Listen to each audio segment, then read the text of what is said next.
told your friend you're not okay? And tell me what's wrong and why you never said you feel. সবাই কেমন আছেন? আশা করি সবাই খুব ভালো আছেন। তো আজকে আপনাদেরকে দেখাবো যে কীভাবে একটি স্ট্যাটাস ভিডিও তৈরি করবেন। তো স্ট্যাটাস ভিডিও তৈরি করার জন্য প্রথমে একটা অ্যাপসের প্রয়োজন হবে।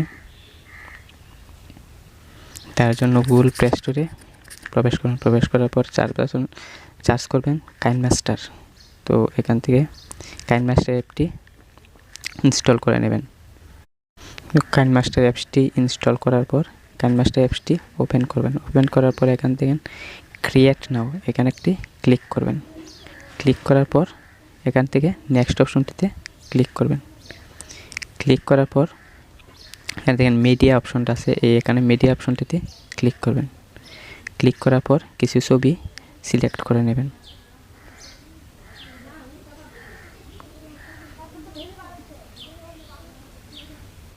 প্রত্যেকটি ছবি সিলেক্ট করে নিয়েছি। তারপরে দেখেন এখানে ছবির উপর একটি ক্লিক করবেন। ক্লিক করার পরে এখান থেকে এই অপশনটিতে ক্লিক করবেন। ক্লিক করার পরে এখান থেকে একটু ছবিগুলো একটু অ্যাডজাস্ট করে নেবেন বড় করে। তারপর এখানে এই যে সমান চিহ্নটাতে একটা ক্লিক করবেন। ক্লিক করার পরে টিক চিহ্নটিতে ক্লিক করবেন। প্রত্যেকটি ছবি এভাবে করে নেবেন।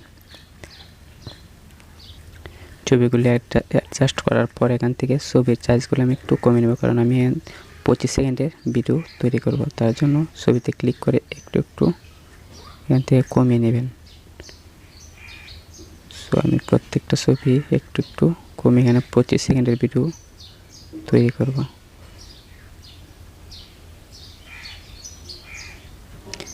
তারপরে এগুলো ছবিগুলো সবগুলো অ্যাডজাস্ট করার পরে এখানে আমি 25 সেকেন্ড করে নেবেন। করার পরে এখান থেকে এই যে এক্সপোর্ট অপশনটিতে ক্লিক করবেন। ক্লিক করার পরে এটি এক্সপোর্ট করে নেবেন। তার জন্য এখানে সেভ অপশনটিতে একটা ক্লিক করবেন। সেভ অপশনটিতে ক্লিক করার পরে এটি এক্সপোর্ট করার পর ব্যাক করে বেরিয়ে আসবেন। বেরিয়ে আসার পরে আবার ক্রিয়েট নিউতে ক্লিক করবেন। ক্লিক করার পরে এখানে নেক্সট অপশনটিতে একটা ক্লিক করবেন। ক্লিক করার পরে স্ট্যাটাস ভিডিও তৈরি করার জন্য একটি টেমপ্লেটের প্রয়োজন হবে। তার জন্য আবার মিডিয়াতে ক্লিক করবেন। ক্লিক করার পরে আমি টেমপ্লেটটি সিলেক্ট করে নিচ্ছি। সো আমি একটি টেমপ্লেট নিয়ে নিলাম। এই টেমপ্লেটটি আমি ভিডিও ডেসক্রিপশন বক্সে দিয়ে দেব। তারপর এই টেমপ্লেটের উপরে ক্লিক করবেন। ক্লিক করার পরে এখান থেকে সাউন্ড অপশনটিতে একটি ক্লিক করার পরে এখান থেকে এটি 0 করে নেবেন সাউন্ড। তারপরে এখান থেকে টিক চিহ্নটিতে ক্লিক করবেন। ক্লিক করার পরে আগের এক্সপোর্ট করা ভিডিওটি এখানে নিয়ে আসবেন। তার জন্য এখানে লেয়ার অপশনটিতে একটি ক্লিক করবেন। ক্লিক করার পর আবার মিডিয়া অপশনটিতে ক্লিক করবেন। ক্লিক করার পর আগের এক্সপোর্ট করা ভিডিওটি এখানে নিয়ে আসবেন।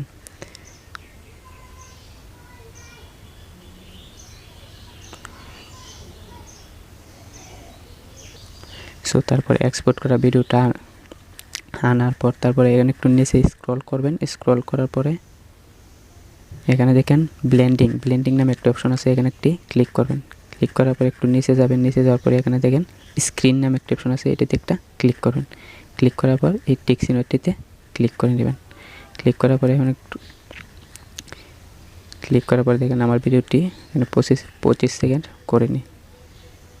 করে নেওয়ার পরে সো তারপর এখানে একটি মিউজিক অ্যাড করতে হবে। মিউজিক অ্যাড করার জন্য এখানে অডিও অপশনটিতে একটা ক্লিক করবেন। ক্লিক করার পর আপনি একটি মিউজিক অ্যাড করে নেবেন। সো তারপর আমি একটি মিউজিক অ্যাড করে নিলাম। এবার এটা একটু প্লে করে দেখানো যাক।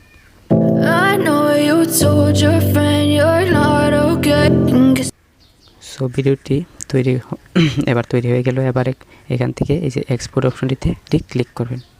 ক্লিক করার পরে এটি এখান থেকে ভলিউম হাই করে নেবেন। হাই করে নেওয়ার পর এখান থেকে সেভ অপশনটিতে ক্লিক করে এটি এক্সপোর্ট করে নেবেন। লাগলে অবশ্যই একটি লাইক দেবেন আর কমেন্ট করতে ভুলবেন না। সো থ্যাংক ইউ সবাইকে।